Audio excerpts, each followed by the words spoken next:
it's me Imogen, and today I'm going to be reviewing The Sandcastle by Iris Murdoch.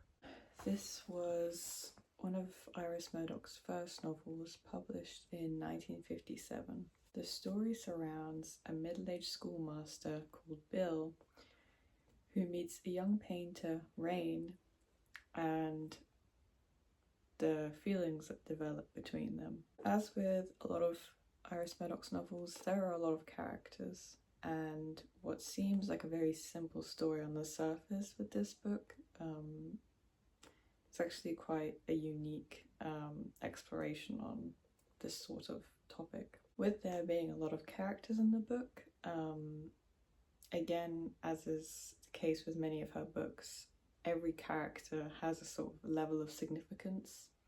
Nobody really is completely a background character. And in very unexpected ways, they play huge roles in the way that the story unfolds and the general atmosphere of events. One thing that I found immediately very interesting about this book is that Bill isn't a completely unlikable guy. He's not like a terrible husband who has no regard for his family and is just generally unfaithful to begin with. He's described as being, a man who believes himself to be decent and moral and just tries to do what's good, or at least what seems reasonable. He's, described to be not a religious guy, but he really, it's immediately stated that he believes that it's good to be truthful and honest and not to tell lies. He specifically does not enjoy secrets. They make him really uncomfortable.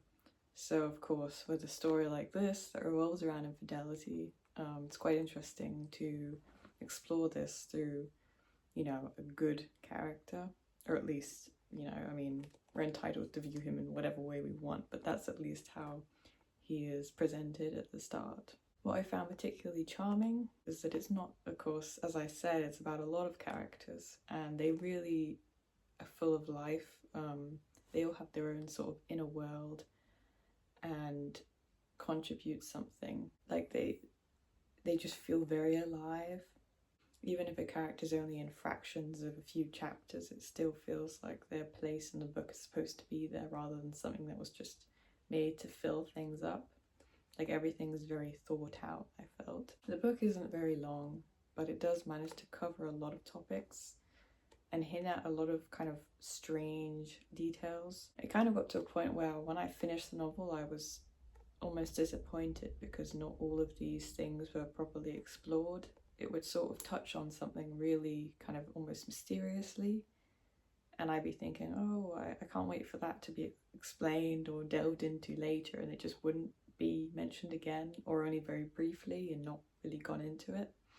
I thought that was interesting. Maybe that was the point.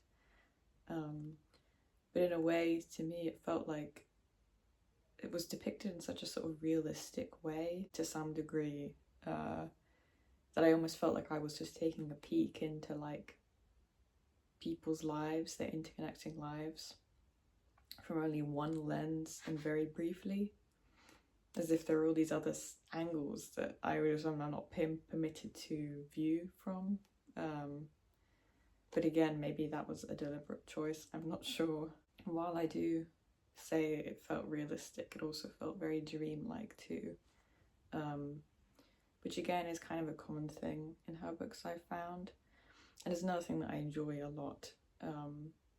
There are elements of sort of supernatural and magic, but in an oddly sort of commonplace way, which is very interesting to me. Some scenes just didn't feel real. They didn't feel they felt really like someone was going to wake up and the scene would be proven to have not actually occurred, but that doesn't happen.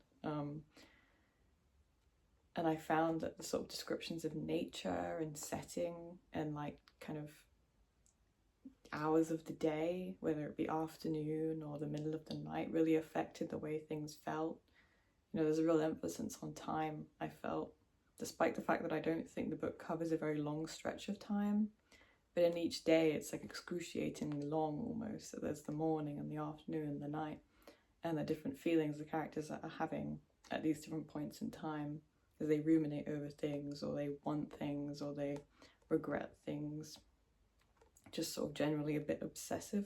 I almost felt that I wanted to spend more time with some of the characters. Like one in particular is Bill's daughter.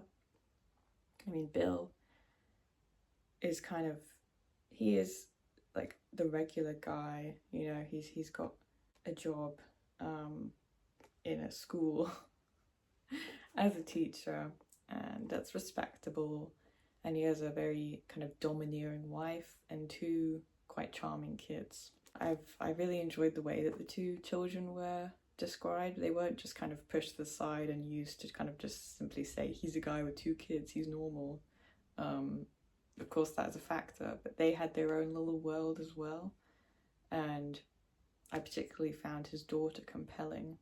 She sort of like believes herself to be a psychic, and she gets emotional over slugs and animals in general. And I just thought that was brilliant, and I kind of wanted more almost of that. There are so many characters. I mean, not as many as in some of her books, but still too many for me to cover in one video, I feel. But I would say that the book isn't quite as complex as a lot of her other novels, her later novels perhaps. There's kind of generally the concept of doing things that you want to do rather than what society expects of you, you know, a common topic. I'm sure it's partly because of that time period, but there is this kind of obsessive need to do what is like expected of you. The young painter Rain is also quite interesting to me, I found. She's a very kind of melancholic character. She's recently lost her father and is mourning him, and her father was a great painter, so her art is very much wrapped up in what he taught her about that, and of course that affects her relationships with people in the novel. She's sort of portrayed as a very like kind of solitary character who has spent much of her life sort of alone, which almost felt like something I wanted to have been explored more. Maybe I'm just greedy, but a lot of these characters were just so compelling that I wanted to know more about their past and what brought them to where they were now. But in a way, I guess it sort of works so that you only get a hint of these things. It kind of adds to the mystery. But despite being a sort of lone figure, she's also seems quite strong in her beliefs and her understanding of the world, which poses an interesting contradiction to Bill, who kind of loses sight of everything that he did believe in before meeting her. And in a way, she is stronger in her convictions than he is, and is more able to make decisions than he is. It almost felt more tragic that she was such a kind of lucid character. It felt like she didn't kind of encapsulate the sort of stereotypical love interest in this sort of scenario, I felt. Overall, I think it's rather a sad book. A lot of the characters are kind of desiring things they'll probably never get, whether that be from their own decisions or just kind of the way life happens. Even in kind of the more secondary characters, it's like they all had things that they longed for and couldn't obtain, or potentials they couldn't fulfill. Or they all have these ideas in their head of the way life is and the way things should be that's kind of fractured and torn apart. One scene that really stood out to me actually was when Bill's wife Nan, who generally is kind of depicted as being very cold and like controlling, not overly personable, she finds out about Bill deceiving her, and it's almost more the fact that the world that she thought she was living in and just felt was secure enough to never change was completely crumbling before her. And I think it really accurately depicts the way that feels, while also knowing deep down that you still have to keep going despite the fact that the walls of your familiar world have come down.